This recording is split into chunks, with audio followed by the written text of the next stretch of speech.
Everybody, it's Garrett here. It is Saturday, July 19th, 2025, year of our Lord, going into details of Detroit City FC's matchup at home, historic Keyworth Stadium last night, Friday, July 18th, where they took on Pittsburgh Riverhounds in front of a sellout crowd of 7,235.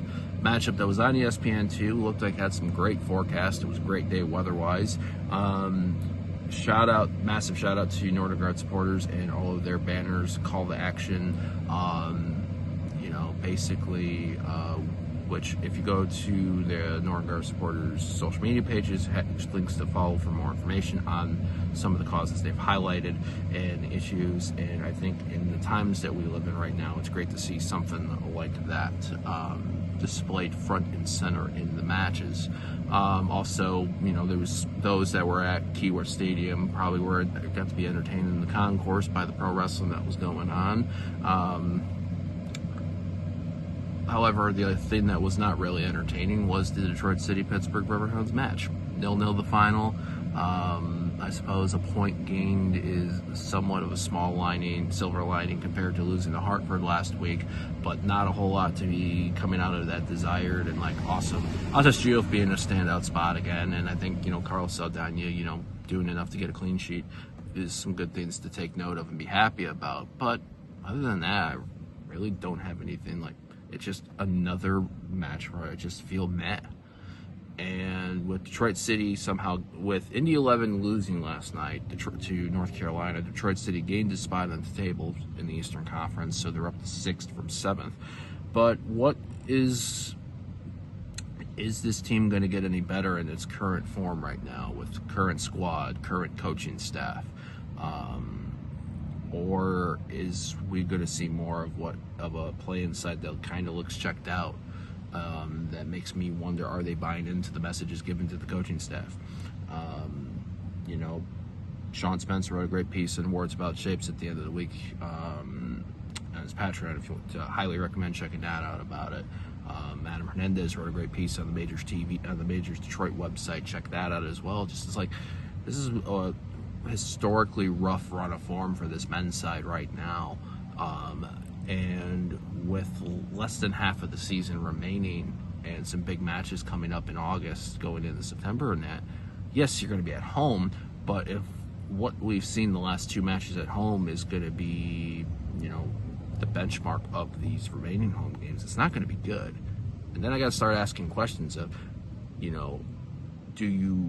I know Danny Dichio's contract's up in the offseason. Do you bring him back or the coaching staff back if this current run continues throughout the season and then we eventually find ourselves out of a playoff spot? Which to me would be a significant downgrade and below the expectations that I think were set by this team last year when they finished in the top 3 in the Eastern Conference and when they had a home playoff match. And especially when you take into account this offseason that saw more additional resources, financial resources contributed to the football off the field and coaching and video and scouting and all these, it seems like there's more resources there. Then you account the players that are brought in and the additional type and the quality of players. This isn't a couple years ago when we're just making hopes that League One guys or NISA guys are turning it out. These are proven USL Championship players, proven international players, and we have taken a massive step backwards compared to how last year finished. So granted, there's still some time left, but this team is going to need to look a hell of a lot better, motivated, happy, whatever it is, than what they are right now. And I'm not sure if that is going to be the case. So it'll be, I suppose, something we'll all just have to check and see how it all plays out. So next up for Detroit City FC's men's side is Jägermeister Cup group match finale next Saturday, July 26th. They take on Westchester SC at historic Keyworth Stadium.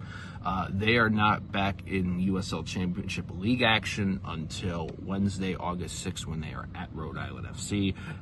Then 3 days later, Detroit City host Indy 11 at historic Keyworth Stadium. So a couple weeks away from USL Championship football, but I suppose the questions still remain for this season's version of the Detroit City FC side. So I'm going to leave you with that. Hope that all have a great rest of the weekend.